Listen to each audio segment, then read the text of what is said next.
What's up YouTube, this is Gresnick and welcome back to another reaction video. Today we are reacting to The Game Theorist, Your FNAF Theories Solved. Okay, that's neat. I wonder what theories we're actually going to go over in this video though. But as always, like and subscribe to The Film Theorist and myself, and let's get into this. Who caused the bite of 83? Why does Monty hate Bonnie? And what does David Afton's favorite show have to do with the Mimic? All these questions. I'm going to try to give easy answers to these first three. Who caused the bite of 83? The crying child, technically. Why does Monty hate Bonnie? And I'm pretty sure it's because Monty was part of Edwin's original 4 cast, and Bonnie wasn't. what does David Afton's favorite show have to do with the Mimic? I don't know. All these questions and more are what I'm attempting to answer today. Hello Internet! Welcome to Game Theory, the show that keeps on giving like the hidden details in a FNAF game. Although, hopefully we're less complicated. I mean, how often do we find small pieces in this franchise that either don't go anywhere or don't connect to any of the big questions we're actually asking? And sometimes the pieces don't even get discovered until way after the game releases, like the Springlock design with possibly Henry's signature as pointed out by ID's Fantasy. Or there's an update added to the game way after its release that changes small details, like this random silhouette in the window that I saw Right Host talking about. The trouble is, when they are just small pieces, it can be hard to justify talking about them because they're just that small. That one thing is interesting for sure, but does it actually change anything? However, as I've been going back through our FNAF archives and weighing up all of these small pieces that have been brought to light either through more research on my end or from other talented theorists in the space, I believe I found a few interesting details that are worth talking about. So today, I want to present 3 mini theories that, if true, would change or expand on previous theories we've explored in the past. Think of them like theory DLC. Don't worry, I'll be sure to explain each of the previous theories as we go, but let's start with one that's actually been on my mind for a few years. Theory number 1, Henry stole Edwin's designs. In my final Secret of the Mimic theory, I spoke a lot about whether Henry and Afton stole designs from Edwin.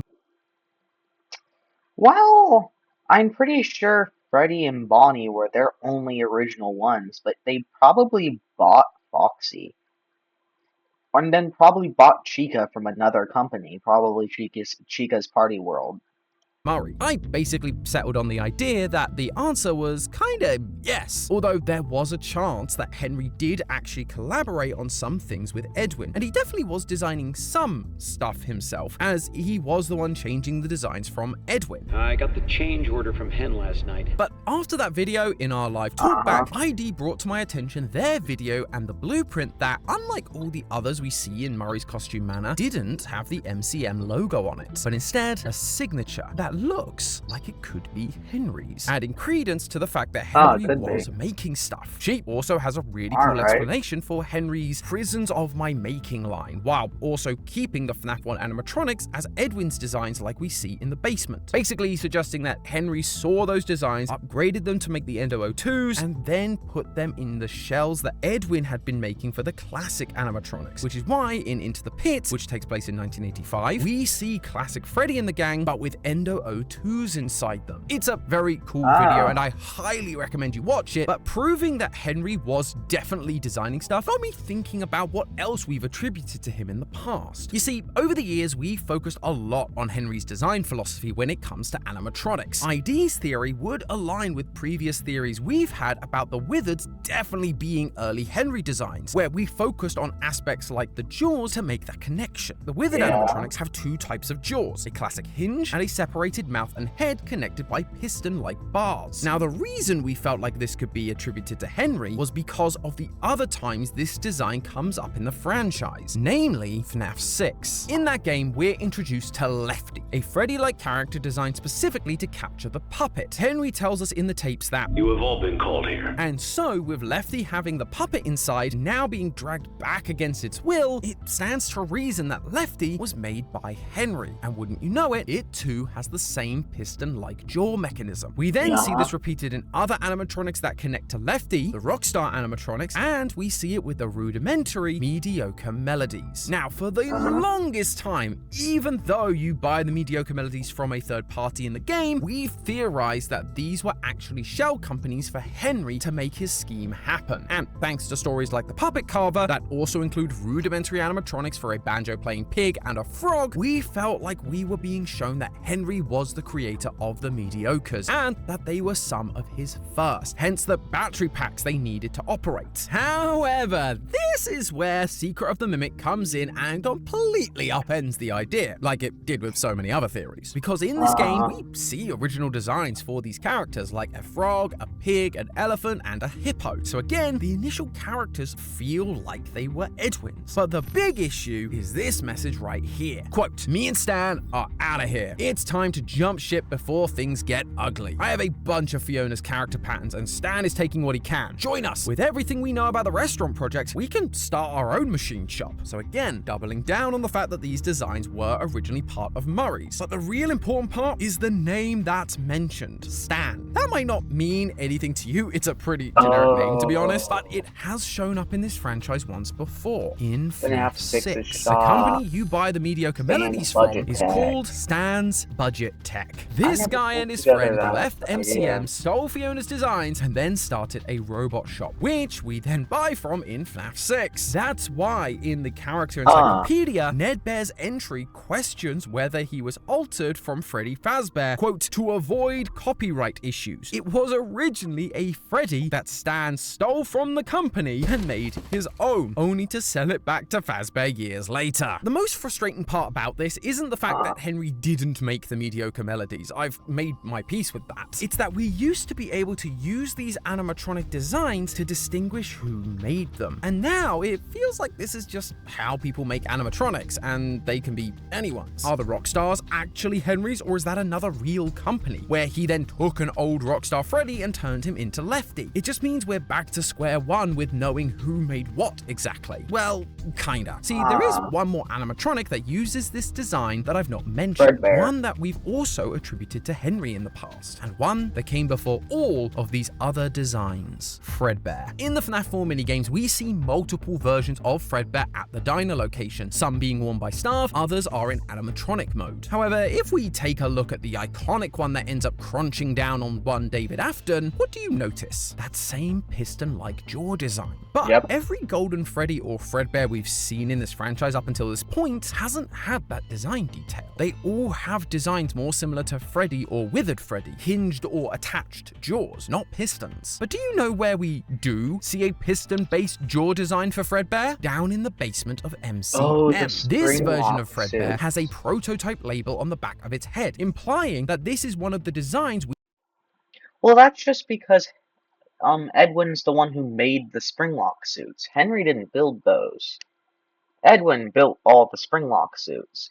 The ones down there were the ones that was meant for the next restaurants, which he ended up changing to be the we read about from Edwin. Quote, "Fiona, the new Springlocks are working well, even with the water damage. They should be ready for the diner soon." These are the new designs Edwin makes to avoid the classic water damage prone designs that he and Henry had previously made. Which is great if you want to avoid a lawsuit, and given the state of Edwin's bank account, I think that'll be music to his ears. Bank account status overdrawn. It's a shame, really. If he had just partnered up with Chime like we have, he could have used MyPay to access up to $500 of his pay before pay. Know how Chime can help you with your finances in other ways, head on down to the description and click the link or scan the QR code on screen to start using Chime today. And if you do, you could receive up to $350 as a little holiday bonus from them, which again is probably going to help with all of those gifts. So thanks again to Chime for sponsoring this video, and sorry we weren't able to tell you about it sooner, Edwin. Maybe this would have been the thing to save you. But at least you made a better version of Fredbear. Like I was saying, this new version of Fredbear wasn't susceptible to water damage. And this This one has Insane. that classic piston jaw. It seems like, despite the project not being fully finished, and this one just being a prototype, Fazbear still wanted more versions of Fredbear in their diner, and so brought this version to fill in that slot, which is why we see multiple versions throughout the minigame. I mean, Edwin does say that these new designs have, quote, odd behaviors, like say, not stopping its mouth movement when there's something clearly caught inside. It also means that both Stan, who left the company to start his own business, and Henry, who bought all of MCM's designs, were all copying and working off of Edwin's original designs. It can all be traced back to him again. And so if we ever see any animatronics in the future with this design, while they might not physically be made by Edwin, we should take a look because it's clearly copying his original designs and we can likely trace it back to him in some way. However, this also raises a, let's call it, disturbing truth. If this Fredbear we see in the diner is actually the prototype from down in the basement of MCM, then that would mean it wasn't Henry's design that got David Afton killed, it was Edwin's, which then changes a lot of Afton's motivations. We've commonly looked at this moment as the reason William is sent on a killing spree, starting with Charlie. It's revenge on the man who made the machine that killed his son. But now, if it's Edwin's machine, it throws into question why Afton killed Charlie, leaning more into the idea that he never really cared about his kids and was more interested in just experimenting and, well, murder. But speaking of David Afton, theory number 2, David Afton is possessed. I recently did a trash episode where I explored the theory God David by T-Dreads. That theory basically focuses on the idea that David Murray, David Afton, and Gregory are also similar because David Afton and Gregory are both possessed by a version of the Mimic AI, making them into a version of David Murray. However, even he recognized some of it was a bit of a stretch, namely the how of it all when it came to the possession of David Afton. His solution was that it was psychic friend Fredbear containing a version of the Mimic AI that then transferred into David Afton, much like the Lonely Freddy's work in the Fazbear Fright story. But like I say, even he recognized it was a bit of a stretch, and I also had some thoughts on why it was confusing. Mostly that the timeline didn't really add up. If psychic friend Fredbear was asking questions in order to take possession, then why is David Afton already acting and looking like David Murray? If David Afton is already possessed, then why is Fredbear asking questions or speaking at all? That being said, I did like that idea of David Afton being possessed by AI, and so I was trying to see if I could find any more evidence to back up this idea and maybe solidify the solution. And I think there is, in the form of 2 stories from Tales from the Pizzaplex. Ones that T-Dreads didn't mention, B7 and B7-2. B7 was all about a kid called Billy that became obsessed with animatronics, so much so he decided to literally become one himself. He got surgery to remove his limbs and replace them with prosthetics. Eventually, he realizes his mistake and gets himself crushed in a junkyard. The sequel starts in a hospital. Billy somehow survived his injuries and is now learning to live life without his animatronic limbs. But while in hospital, he is haunted by those same animatronic limbs that once were a part of him, and they are desperate to become one with him again. Eventually, he gets out and moves in with his grandmother, who ends up killing B7 in the end, allowing Billy to live life on his own where he can go out and find his mysterious absent father, free from the torment. So why do I think this is important to the story of David Afton? Well,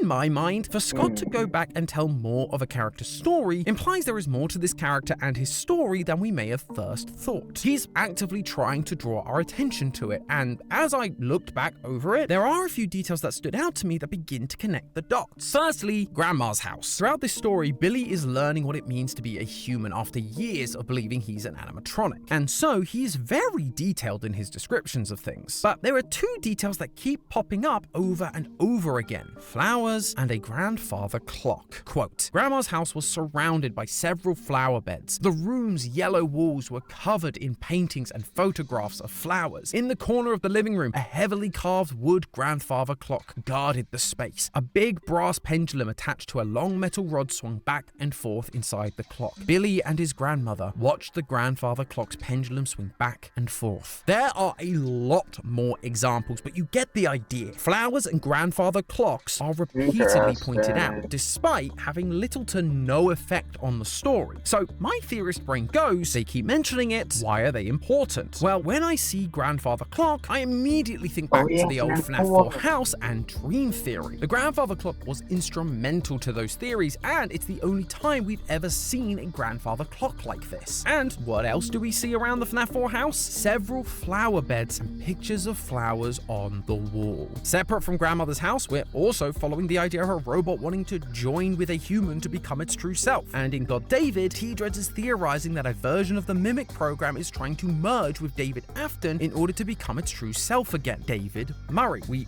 also have a kid who believes he is a robot, which you could argue is what happened to David Afton when he becomes possessed by a robot AI. He's not actually becoming the real David Murray, he's becoming M2, an AI version of David, now just in human form. Then you throw in the mysterious absent father character, and it sure seems like Billy might be reflecting little old David in some way. But as the wise elder Unwithered Tree stated in T-Dread's God David video, if that is the case, then what are we supposed to be learning about David Afton from this story? Well, I think it might actually answer T-Dread's issue around his possession. At the very beginning of B7, little Billy becomes obsessed with animatronics to the point he believes he is one, almost like he's being mind-controlled or possessed. And it all starts with him watching a show called Freddy and Friends. And what's on the TV in the Afton house in FNAF 4? The Fazbear TV show Fredbear and Friends. Could it be that rather than psychic friend Fredbear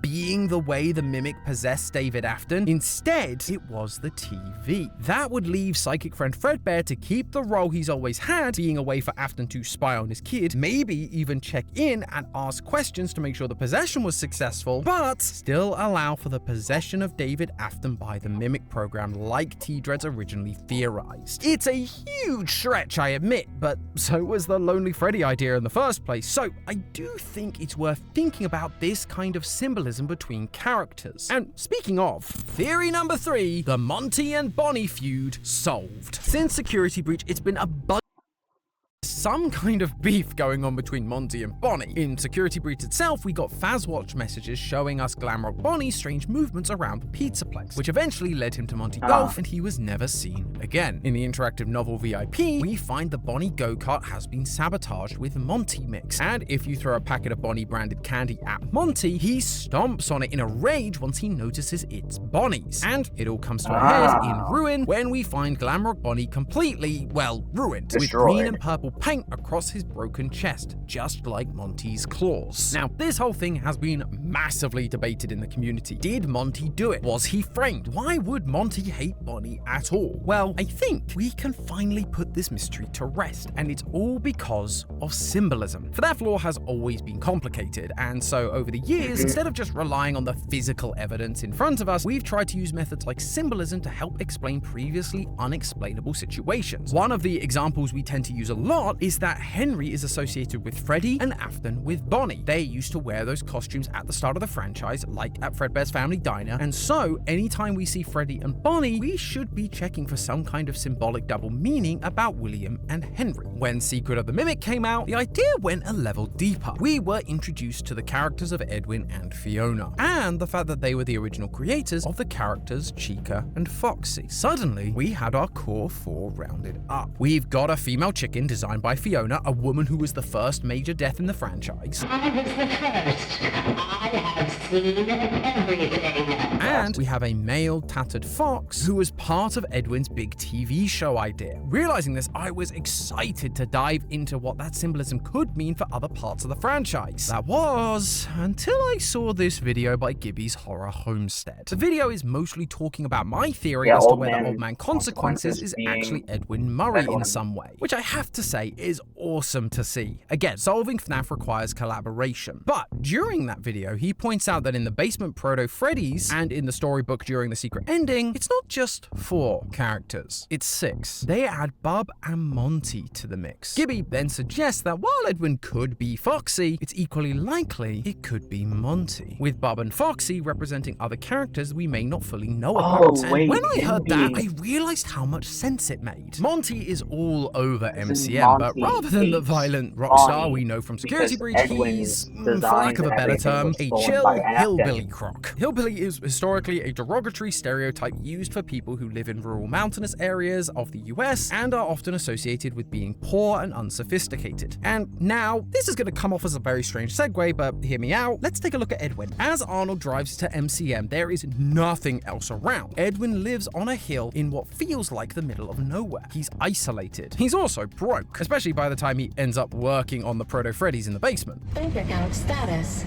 Overdrawn 11.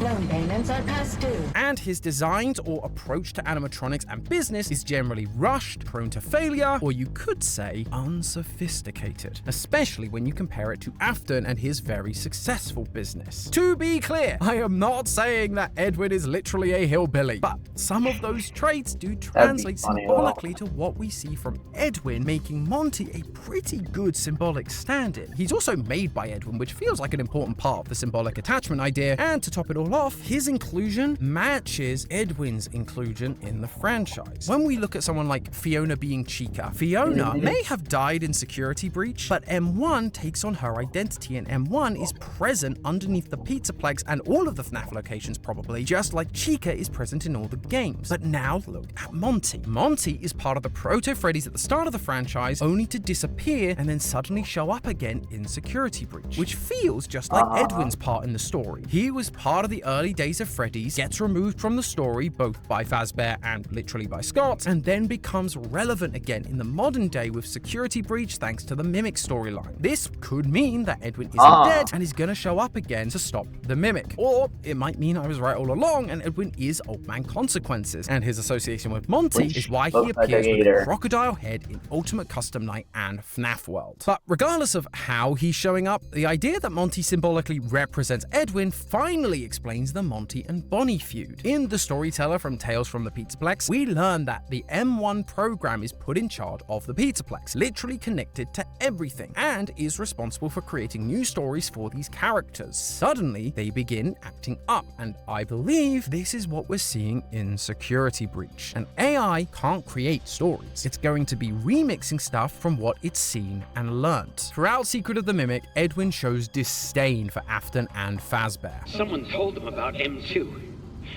Well, they can't have it. I'm not changing a single bit of her work, and they can't make me. Don't trust them. Never tell them they want to destroy you. He's angry at Afton for stealing his employees and ideas, buying out his business, changing Fiona's designs, and setting unrealistic deadlines. In his mind, Afton is destroying him and everything he's built. And M1, the machine designed to mimic Edwin's wife, Fiona, would have been around to witness all of it. He'd have vented to her. She'd have heard his recordings. So Edwin's perspective became her perspective. Flash forward several decades, and suddenly, Monty begins showing an over-the-top disdain for Bonnie, sabotaging rides that look like him, and throwing fits over Candy because the Mimic is doing exactly what we've been doing, associating characters with their human counterparts, all from the perspective of the wife bot that was there to witness the destruction Fazbear caused. It's why Glamrock Freddy and Glamrock Bonnie are best friends forever. From the Murray's perspective, Henry and William were best friends, willing to betray Edwin. So when the Mimic takes over, she makes that a reality. And that is why Monty hates Bonnie. Monty is Edwin and Afton is Bonnie. Afton destroyed everything, and so Monty, under M1's influence, reacts badly to anything to do with him. Bonnie on a piece of candy and not him, it's a reminder of Afton's success over Edwin's. So he sabotages and destroys things, eventually leading him to take the ultimate revenge, the revenge Edwin wanted, destroying Bonnie, just like Afton had destroyed his life decades ago. And remember, even after Bonnie is destroyed, Monty doesn't stop. His next objective? Remove Glamrock Freddy from the picture too. During one of the endings, we see Monty becoming the star. And during Monty Golf, we see Monty take center stage, with Freddy in a dumpster. Because again, Afton wasn't the only one at fault. Henry, the man Edwin considered a friend, also betrayed him and sided with Afton. Fiona was right. They don't think of me as a friend anymore. This is the last project I ever do for them. And so, in this world where the Mimic is creating new stories, it's playing out the fantasy that Edwin dreamed of all those years ago, where he ends up on top, destroying the very people that destroyed him. But hey, that's just a theory. A game theory. Thanks for watching.